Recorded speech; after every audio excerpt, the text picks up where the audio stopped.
This channel does not promote any violent, harmful, or illegal activities. All content provided by this channel is meant for an educational purpose only. আরে কম দে কিন্তু খাঁটি দে। MDH Kashmiri লাল লঙ্কার গুঁড়ো।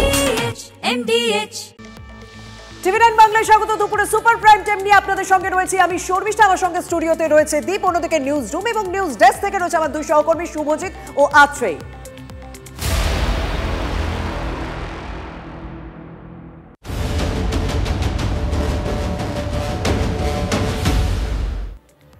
দুপুরে super prime time শুরুই করবো এই মুহূর্তের সব থেকে বড় আর এক্সক্লুসিভ খবর দিয়ে। কসবা কাণ্ডে ধৃত মনোজিতের আরো কুকীর্তি ফাঁস। এর আগেও মনোজিতের বিরুদ্ধে শ্লীলতাহানি, যৌন হয়রানির মতন অভিযোগ উঠেছে। টিভি9 বাংলার হাতে মনোজিতের সেই ক্রিমিনাল রেকর্ড দেখাবো আপনাদের, আরো ইন ডিটেল আলোচনা করবো। আমাদের সঙ্গে রয়েছেন এই মুহূর্তে আমার সঙ্গে আমার সহকর্মী সুমন মহাপাত্র। সুমন, এই প্রথম তো নয়, মনোজিতের বিরুদ্ধে এর আগেও একাধিক যৌন নিগ্রহের মতন অভিযোগ উঠেছে। বিস্তারিত জানতে চাইবো, তোমার কাছে ক্রিমিনাল রেকর্ড রয়েছে তোমার হাতে।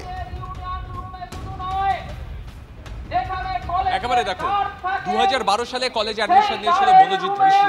2013 সালে কালীঘাটে এক ব্যক্তির আগুন কেটে নেওয়ার অভিযোগ ওঠে মনোজিৎ মিশ্রের বিরুদ্ধে। তারপর 3 বছর ওড়িশায় গা ঢাকা দিয়েছিল এই মনোজিৎ। 2018 সাল নাগাদ ফের কলেজে প্রবেশ শুরু হয় মনোজিৎ মিশ্র এবং তখন দুজন ছাত্রী তার বিরুদ্ধে যৌন হয়রানির অভিযোগ আনেন এবং তাদের মেডিকেল হয় এনআরএস মেডিকেল কলেজে। তার সাথে সাথে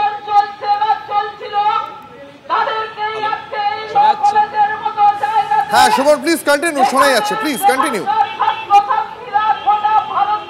এনআরএস মেডিকেল কলেজে তাদের মেডিকেল হয়েছিল, 164 রেকর্ড করা হয়েছিল। তারপরেও কিন্তু তা ধামাচাপা পড়ে যায়।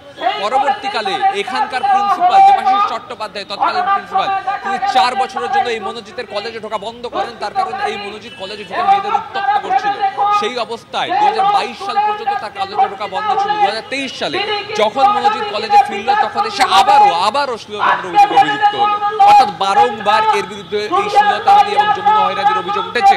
তার সঙ্গে সঙ্গে গুন্ডা পাঠিয়ে ছাত্র পেটানো, তার সঙ্গে আমাদের সঙ্গে দেখো, আমি বুঝতে পেরেছি বিস্তারিত আরো এরকম ক্রিমিনাল রেকর্ড আছে যার তথ্য তালাশ আমরা তুলে ধরবো স্ক্রিনে এই মুহূর্তে এক এক করে আপনাদের, সেটাও দেখাচ্ছি। তবে এই মুহূর্তে বক্তব্য শোনাবো আপনাদের সাউথ ক্যালকাটা ল কলেজের প্রাক্তন অধ্যক্ষ তার স্ত্রী নবনীতা চট্টোপাধ্যায়। তিনি কি জানিয়েছেন আমাদের শুনুন একবার। কলেজে ভীষণই নানান রকম ভাবে এ করতো, প্রবলেম ক্রিয়েট করতো। মানে প্রিন্সিপালকে তো ভীষণ ভাবে মানে হয়রানি করতো মানসিক ভাবে, এভাবে মানে ওর ভীষণ উপদ্রব বরাবরই ছিল। এবং যার জন্য আমার হাজবেন্ড যখন প্রিন্সিপাল ছিলেন, ওকে বিভিন্ন সময় ওর অত্যাচারে মানে হয়ে উনি অনেক ব্যবস্থা নিয়েছিলেন। মানে অনেক শৃঙ্খলা ভঙ্গের অভিযোগ ওর বিরুদ্ধে ছিল এবং ওকে কলেজে আসাও বন্ধ করে দিয়েছিলেন। অকারণ হেনস্থা, মানে কারণে অকারণে, মানে ভর্তির জন্য, বেআইনি ভর্তির জন্য চাপ, বিভিন্ন অনুষ্ঠানকে সামনে রেখে অবৈধভাবে কলেজের টাকা নেওয়ার জন্য চাপ দেওয়া, সব রকমই ও করতো আর কি। মানে দুটো জায়গায়, দুটো ইউনিভার্সিটির আন্ডারে ও সেম সময়ে সেম সেশনে ও ভর্তি হয়েছিল, মানে যেটা একেবারেই বেআইনি। অনেকবারই ওর বিরুদ্ধে থানায় অভিযোগ জমা পড়েছে এবং এইভাবে তখন কিছুদিন ওর আশা কলেজে বন্ধ করা গেছিল। মানে তৎকালীন সময়ে ও ছাত্র ছিল এবং তখনও ওর অ্যাক্টিভিটি গুলো কলেজে ভীষণই মানে ছাত্রসুলভ কোনো কালেই ছিল না এবং সবটাই অসামাজিক কার্যকলাপের সঙ্গে ও যুক্ত ছিল। এই মুহূর্তে বিজেপি নেতা কাউন্সিলর সজল ঘোষ রয়েছেন আমাদের সঙ্গে। সজল বাবু, আমরা ক্রিমিনাল রেকর্ড বার করেছি মনোজিতের, সেখানে দেখতে পাওয়া যাচ্ছে লাগাতার এই মনোজিতের বিরুদ্ধে এর আগেও শ্লীলতাহানি, যৌন হয়রানির মতন অভিযোগ রয়েছে। কারো হাত যদি মাথায় না থাকে তাহলে কেন মনোজিতের বিরুদ্ধে এর আগে পুলিশ কোনো ব্যবস্থা নেয়নি? প্রথম কথা হচ্ছে, আমি যার বক্তব্য শুনলাম তিনি আমার সম্ভবত মনে হলো কলেজেরই কোনো দায়িত্বশীল স্ত্রী। সজল বাবু, আচ্ছা, প্রাক্তন অধ্যক্ষর স্ত্রী। হ্যাঁ, আপনি ভাবুন, মানে যা বুঝলাম ও জন্মলগ্ন থেকেই এই জাতীয় সমাজ বিরোধী মনোভাবাপন্ন এবং খুব উচ্চ বংশের। তা না হলে কি আর ওই রকম ভাবে তৃণমূলের টপ টু বটম, টপ হচ্ছে অভিষেক ব্যানার্জি, বটম হচ্ছে কুণাল ঘোষ, সবাইকেই পাবেন সঙ্গে। সবাইকেই সঙ্গে পাবেন। মানে ব্যাপারটা হচ্ছে কারোর হাত, এটা কারোর না, কার হাত সেটা জানতে হবে, কার হাত নেই সেটা জানতে হবে। এখানে তো শুধু মমতা ব্যানার্জির ছবি দেখিনি ওর সাথে, হ্যাঁ ওর সাথে তো সবার ছবি দেখেছি, এমন কেউ নেই যার ছবি নেই। ফলে বোঝা যায় যে একটি ছেলে, যে ছেলেটা কোর্টে উকিল আর কলেজে ঝাড়ুদার, পার্ট টাইম ঝাড়ুদার ছিল, হ্যাঁ এই ছেলেটির ক্ষমতা আসলে কত। এর থেকে বোঝা যায় যে শাসক দলের শুধু এই নয়, আমি আবার বারবার বলতে চাইছি, আজকে একটা জায়গার ঘটনা এক্সপোজড হয়েছে, সামনে এসছে, বাকি জায়গার ঘটনাগুলো কিন্তু আলাদা নয়। সুরেন্দ্রনাথে একজন ছাত্র নেতা আছেন, বয়স 65-র ওপরে, ছেলেও কলেজে পাস করে গেছে, বাপ ছেলে দুজনে একসাথে কলেজে আছে, দুজনে ছাত্র নেতা। বেশ সজলবাবু, অনেক ধন্যবাদ আপনাকে, অনেক ধন্যবাদ। আমরা কথা বলছিলাম বিজেপি নেতা সজল ঘোষের সঙ্গে। এই মুহূর্তে সিপিএম নেতা সুজন চক্রবর্তী রয়েছেন আমাদের সঙ্গে টেলিফোন লাইনে।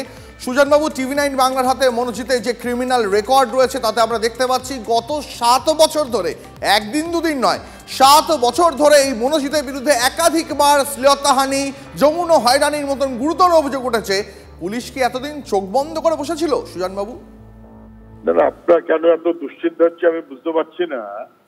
7 বছর ধরে টানা ক্রিমিনাল রেকর্ড থাকাতে তিনি বড় নেতা হয়েছেন। 1 বছরের রেকর্ড থাকলে ছোট নেতা হতেন, আরো 5-7 বছর হাত পাকালে আরো বড় নেতা হবে। তৃণমূলের যত বড় অপরাধী, যত বড় দুষ্কৃতী, যত বড় তোলাবাজ, তত বড় নেতা। কারণ যত বড় তোলাবাজ অথবা যত বড় দুষ্কৃতী, তত এরও তার হাতে টাকা পৌঁছে যায়, বেআইনি সম্পদ পৌঁছে যায়। যত বড় অপরাধী তত বড় তৃণমূলের নেতা, এটাই স্বাভাবিক এবং এটা আমরা বহুদিন ধরে বলছি। সবাই হয়তো ঠিক এখনো পর্যন্ত মেনে উঠতে পারছেন না, কিন্তু বুঝতে পারছেন। আর এই মনোজিৎ তো কেবলমাত্র কলকাতায় না, ওই কসবা ল কলেজে, সাউথ ক্যালকাটা ল কলেজে না, জায়গায় জায়গায় এরকম মনোজিৎ আছে, এলাকায় এলাকায় মনোজিৎ আছে। দাদাগিরি, দাপট, তোলাবাজি, দুষ্কৃতি, লাভপট্ট, কি না। আর যত এগুলো বেশি থাকবে তত তৃণমূলের নেতাদের কাছে তার গ্রহণযোগ্যতা বাড়বে, তত তার র্যাঙ্ক বাড়বে, তত বড় নেতা সে হবে। নতুন কথা কি আছে, এটাই তৃণমূল। অনেক ধন্যবাদ আপনাকে। কথা বলছিলাম সিপিএম নেতা সুজন চক্রবর্তীর সঙ্গে। আর এই কসবা কাণ্ড পুরোটাই হয়েছে দাদার নির্দেশে। দাদাই নাকি নির্দেশ দিয়েছিল প্রমিতা জাইবকে যে তারা ভিডিও রেকর্ডিং করে রাখুক, পরবর্তীতে ব্ল্যাকমেল করে আরও যাতে এর সঙ্গে ঘনিষ্ঠতা বাড়ানো যায় বা আরও সম্পর্ক তৈরি করা যায়। এমনই চাঞ্চল্যকর দাবি পুলিশের হেফাজতে থাকাকালীন এই প্রমিতা জাইব করেছে বলে সূত্রের খবর আমরা জানতে পারছি। আমাদের সঙ্গে সুপ্রিয় আমাদের প্রতিনিধি রয়েছেন। সুপ্রিয়, অত্যন্ত চাঞ্চল্যকর একটি দাবি করা হচ্ছে যে পুরোটা প্ল্যান মাফিক হয়েছে এবং তার মাস্টার মাইন্ড এই মনোজিৎ। কি তথ্য? আর দেখো, ইতিমধ্যে এই যে 4 জন গ্রেপ্তার হয়েছে নিরাপত্তারক্ষী, অন্যদিকে মনোজিতের 2 সহযোগী প্রমিত এবং জয়ী, তাদেরকে লাগাতার জিজ্ঞাসাবাদ চলছে, দফায় দফায় জিজ্ঞাসাবাদ করে গোটা ঘটনাক্রম স্পষ্ট হওয়ার চেষ্টা করছেন তদন্তকারীরা। আর সেই জিজ্ঞাসাবাদে এই যে 2 সহযোগী প্রমিত এবং জয়ী, তারা যেটা দাবি করেছে বলে যেটা আমরা পুলিশ সূত্রে জানতে পারছি, যে সেদিন অর্থাৎ 25 তারিখে যা ঘটেছে বা যা তারা করেছেন সবটাই দাদার নির্দেশে। আর এই দাদা হচ্ছেন মনোজিতের নির্দেশেই বা তার কথা রাখার জন্যই কিন্তু তারা ভিডিও করেছিলেন। দাদা তাদেরকে নির্দেশ দিয়েছিল ভিডিও করার জন্য, এবং এই ভিডিও কেন তুলতে বলেছিল সেক্ষেত্রেও যেটা এরা দুজন দাবি করেছে, যেটা পুলিশ সূত্রে আমরা জানতে পারছি, যে পরবর্তীতে যাতে ওই ছাত্রীকে ব্ল্যাকমেল করা যায়, পরবর্তীতে ব্ল্যাকমেল করার একটা পরিকল্পনা ছিল। এবং সেক্ষেত্রে আরও যেটা তারা দাবি করেছে বলে পুলিশ সূত্রে জানা যাচ্ছে, যে ওই ছাত্রীর সঙ্গে শুধুমাত্র সেদিনই ঘনিষ্ঠ হওয়া তা কিন্তু নয়, পরবর্তীতে যাতে আরও বিভিন্ন সময় এই মনোজিৎ তিনি ঘনিষ্ঠ হতে পারেন, সেই কারণেই কিন্তু মূলত ব্ল্যাকমেল করার পরিকল্পনা। আর সেই ব্ল্যাকমেল করার জন্যই এই ভিডিও তুলে রাখার জন্যে তার 2 সহযোগী অর্থাৎ মনোজিৎ জয়ীব এবং প্রমিতকে নির্দেশ দিয়েছিল। এরা দুজন যে দাবি করছেন, এই দাবির কতটা সত্যতা রয়েছে সেটাও কিন্তু সমানভাবে যাচাই করার কাজ চালাচ্ছেন তদন্তকারী আধিকারিকরা। এবং তার পাশাপাশি তোমাকে আরও যেটা বলবো, যে ইতিমধ্যেই যে সমস্ত পারিপার্শ্বিক তথ্য প্রমাণ বা সিসিটিভি ফুটেজ, অন্যদিকে এই যে নির্যাতিতা ছাত্রী তার যে বয়ান, এই সব কিছুর উপরে ভিত্তি করে 17 জনের একটা তালিকা ইতিমধ্যে তদন্তকারীরা তৈরি করেছেন, এবং সেই তালিকা ধরে 2 জনকে জিজ্ঞাসাবাদ করে তাদের স্টেটমেন্ট রেকর্ড করা হয়েছে, এবং বাকি যে 15 জন রয়েছে তাদেরকেও কিন্তু দফায় দফায় জিজ্ঞাসাবাদের জন্য ডাকা হবে, এমনকি তাদের স্টেটমেন্ট রেকর্ড করা হবে। আর এই সমস্ত পড়ুয়াদের স্টেটমেন্ট MDH চানা মশলা, এখন ছোলা হোক বা বরবটি দানা, সাদা চানা হোক বা কালো, সব রান্নাই হবে অসাধারণ। MDH